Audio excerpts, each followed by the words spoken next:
Hey guys, subscribe for daily content. And if you're shopping for gear, make sure you check out the description for the newest items at some of the very best online retailers. There's also links for some of the items that I personally recommend. Thanks! What's going on YouTube? Metal Complex here, and today I've got another interesting knife review / knife overview to share with you guys. This is the MBK and Laconico Slayback. I think there's a bigger version of this. This is the smaller guy, if I'm not mistaken. It's also the carbon fiber variant. There is also a titanium variant, and there's a slip joint variant. Maybe there's more. I don't know. We're going to talk about this particular variant today. I will link this right down below. I believe you can actually get this right now. This was actually donated. It's pretty rare. Most people think like every knife that I review is just free for me. No, 99% of the knives that I get for review on this channel are just loaners from viewers, and I send them back. But this knife was actually donated specifically to be given away. So I will give this away during one of my live events. Very cool. This was donated by the Pickliest Knight on my Discord. So thank you very much. Very cool. Please make sure to follow me on Instagram at metal_complex. And my Patreon is also listed right down below. Kind of lost my normal dialogue there. Let's go ahead and measure this guy. So this particular variant of this knife is coming in at not quite 7 inches. It says 7 inches on the website, but that's not the case here. It's about 6.85 inches. The blade length is under 3 inches, definitely, which is great because that's a legal line for a lot of people. Well, I don't like smaller knives. Well, this knife was probably not made for you. You think about that? Let's go ahead and measure the cutting edge. Cutting edge is coming in at 2.75 inches. How about some size comparisons? Just a couple up against the Ontario Rat Model 1 and the Ontario Rat Model 2. Definitely closer to the size of the Ontario Rat Model 2. And I think it's also important to cut out that the cutting edge is almost identical given where the edge actually starts on the Rat 2. How about up against the Spyderco Para 3? Man, I need to oil that thing. So there you go. Para 3 definitely bigger, but cutting edge. Para 3 actually has slightly less cutting edge than the Slayback. Last but not least, the Benchmade Bug Out. Benchmade Bug Out definitely longer and definitely more cutting edge than the Slayback. How's the action? By the way, these are made in China. I feel like everybody knows that now, but if you didn't, MBK knives, aside from 1 or 2 models, I think most of them are made in China. The action is good, actually. It's nice and smooth. It's not completely and totally fall shut, but I would imagine, you know, over time it would actually get there.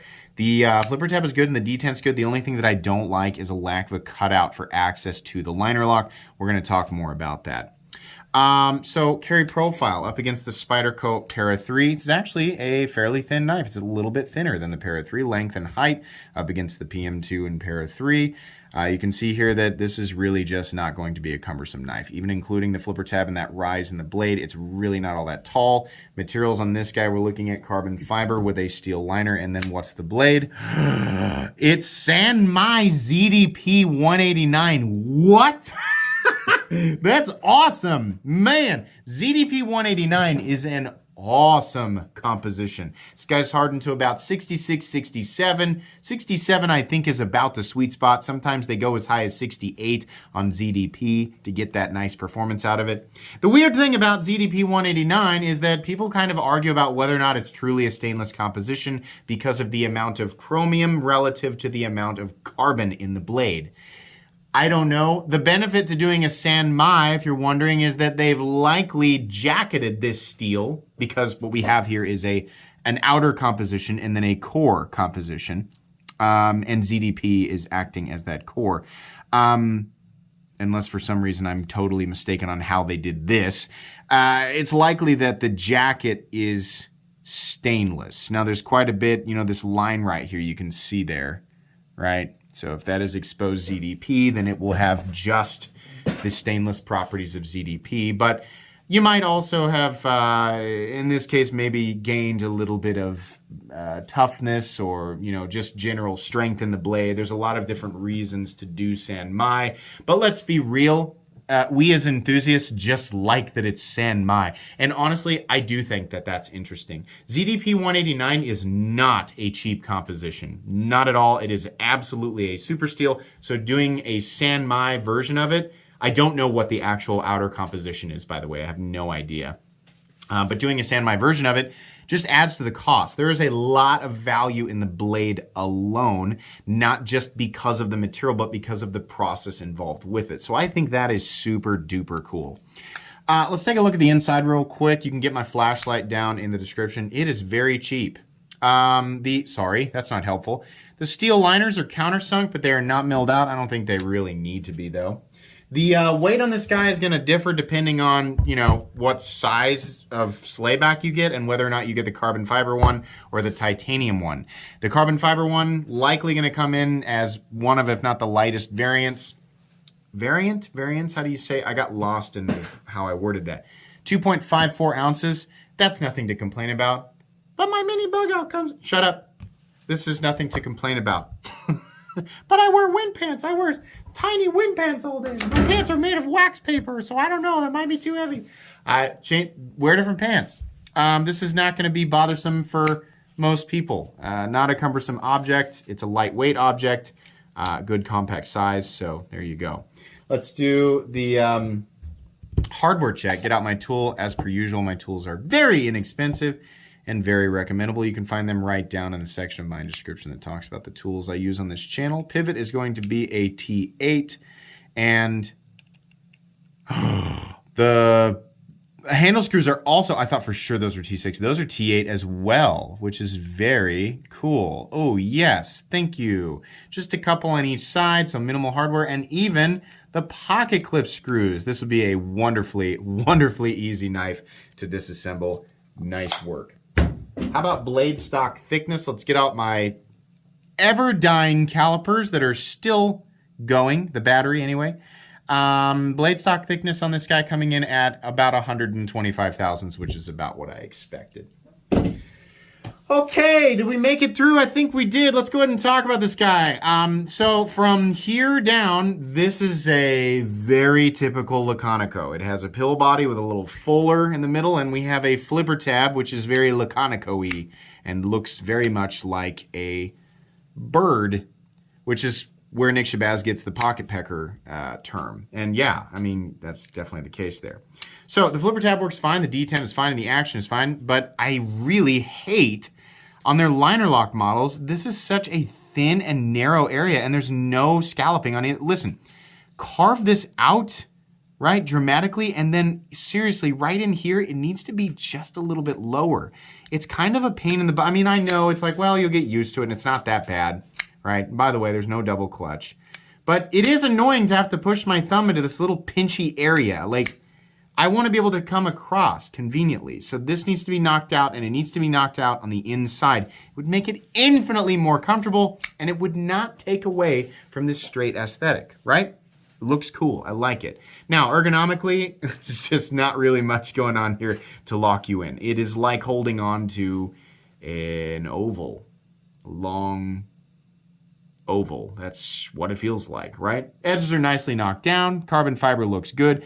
I mean, you know, high quality work. It's just not going to be like, wow, it's so comfortable. It's so clearly made for the human hand. No. But it does look nice. So there you go. And the pocket clip is not a hot spot because of the shape of it, the contouring, right? It's nice and flat. This is a good pocket clip for sure. Fit and finish is great. Typical MBK. The finish on the blade has that kind of yellowy, you guys know what I mean, right? If you've only ever had knives like this, then maybe you haven't noticed it, but there's a little bit of a yellowy hue on this, and I don't know what it's from, whether it's, hang on, I'm gonna get one of my own satin finished blades out so you guys can see what I'm talking about. So here's a blade from, sorry, this is a real spicy boy. So this guy on the right has just ever so slightly some yellowy hues to it. This guy over here is perfectly satin on the left side. I don't know if this is belt burn or if it's just a product of their process or whatever, but I don't like it. I wish that they would do a tumbled finish or change the way that they do their satin finishes, because it really just doesn't look all that great to me. It's not really that big of a deal. The rest of the blade is done very well, but I just don't like that sort of bronze sick hue that you get from the blade. Like, if you're gonna go bronze finish, like, go all in. This is not an intentional, it's not like they were like, I want the slightest kind of a, you know, those of you who have gone down the rabbit hole of the back rooms, right? That first yellow room, that's what it makes me think of. It's just kind of a sick, just slightly, right? I don't like that. It's not like they were intentionally trying to get the very first shade of yellow off of white. No, I think this is an accidental. It's just sort of a product of whatever exactly how they're satin finishing their blades. It just doesn't look all that great. The rest of the knife is fine, and here's what I love about this. It's not another drop point. We actually have a Wharncliffe. I know, you want to tell me exactly. Well, I'd say it's more of a, yeah, listen. You want to call it a Hawkbill, you want to call it a Wharncliffe, you want to call it a Sheep's Tanto, you want to call it a Bing Bong Octopus Friday, you want to call it a Super Cartwheel 10,900 cheese sandwich, whatever the heck you want to call it, that's fine. I'm going to say Wharncliffe, and I'm not going to change it. It's fine, and honestly, I prefer it for EDC. I prefer these blade shapes, Wharncliffes and Sheepsfoot, or any of the infinite different classifications in between that nobody cares about, right? Whatever. I like the tip pointing down, the draw cut, you know, which is something I do actually quite a bit day to day. It's made easier, cutting into packages and doing simple things, I think, you know, that kind of stuff is made easier by this blade shape versus a drop point blade. I'm not saying it's really that much different. I just prefer it. I also like the straight edge here. Very easy to sharpen up. It won't be the perfect slicer in every single situation, but you know what? You'll probably get through just fine. There's plenty of blade to do what you need it to do. Behind the edge, it is quite thin. There is quite the taper. It's not going to be an absolute laser beam, but it will slice the way you want it to. And given that this is ZDP 189 at a fairly thin geometry, it will cut efficiently for quite a while. There's nothing in the cutting path. That's great. I really like the blade shape. There's nothing on it except for MBK. The only thing I don't like about the blade is the kind of slightly yellowy satin finish, right?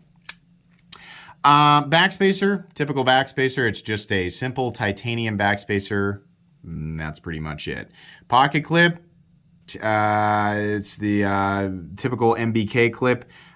There's nothing wrong with it. It looks great. In fact, you know, it's if it were anything else, it would actually really suck ergonomically. But because of the shape of this, which goes along perfectly with the, you know, the body of the knife, it's fine. It does not carry completely deep, but it also does not carry shallow. This is about where I prefer it, and I think it's just fine. There's a nice rise at the end of the clip underneath, so it should lift to meet whatever thickness of pocket seam. You should be able to do that with one hand, so that's great. I think the stop pin, oh no, I'm wrong. The stop pin is right there. There's some shouldering right there that does say Arleconico on the spine, as it usually does. I appreciate that he does that, keeps it off. Can you imagine how ugly that would look just on the blade? Really nice that he puts it up here. There's no jimping, by the way. I think I would have preferred a little bit, but then again, we wouldn't be able to see his logo. Maybe just up here. I don't know. It doesn't necessarily need it, though. Anyway, some nice shouldering there. This is running on bearings, but you guys probably knew that. Lockout is completely and totally solid. There is no lock stick. There's no detent lash. And there's a nice snap. Nice click into the closed position, and we are centered. So, centered. We are centered. Centered blade. So what does this cost? $200. $200! Remember, we're looking at Sanmai ZDP 189. It is made in China, and we are looking at, you know, otherwise fairly simple materials. Normally, I'm very like, well, you know, just because it's this material doesn't make it worth blah, blah, blah. I've always kind of maintained that Laconico knives feel like $150 knives, but in this case, I think the price is pretty justified. We're not seeing a lot of Sanmai ZDP 189, and even if you can't make maximum use of it, I know there's a guy down there going, the vast majority of people will never actually be able to take that blade and put it into an environment that's really going to test the Sanmai element and the ZDP element. Yeah, guy, dude, everybody knows that. Who is it that you're educating? It makes me think of Filch running in, at the Harry Potter movie, students out of bed, students out of bed. They're supposed to be out of bed, right? Yeah, we know. Thank you. Going back to sweeping. Yeah, probably not, but you know what? It's a cool element, and people who are looking to buy stuff like this are looking for elements like that. At $200, I think it's kind of neat. I don't have a problem with the price tag. I think that's pretty fair. So yeah. As far as being recommendable, I really wish they'd fix this with that. You probably won't have that much trouble with the titanium frame lock version. Maybe you will. It's still pretty narrow in there. But this is all the way around a pretty good knife. If they had a better cutout right here, I'd be really pumped about it. It's not much in the way of ergonomics, but then again, I don't know if it really needs to have like an absolutely perfect ergonomic shape, right? Just considering where I would use this. It's just a day-to-day kind of medium use, light to medium use EDC knife. It's got a great blade shape, good price, really interesting blade material. That's definitely the best part of this, and the blade shape for sure. So yeah, you know what? This is a recommendable knife. If you can get one of these, I think it'll make you happy. You're probably going to be annoyed with the same stuff that I'm annoyed with. But anyways, thanks so much to the gentleman who donated this. I will absolutely give this away during an upcoming live stream, right? So yeah, if you're not subscribed and you want to be a part of that, subscribe, because I do it a lot. Anyways, please make sure to follow me on Instagram at metal_complex. If you enjoyed this video, leave a like. If you'd like to check out my other content, I do, of course, have lots of videos of knives that are either expensive or inexpensive that I do or don't like, so check those out. And if you enjoy all my content, go ahead and click on the Metal Complex logo right there and subscribe, because there's definitely more coming. Thanks again for watching, everybody, and have a great day.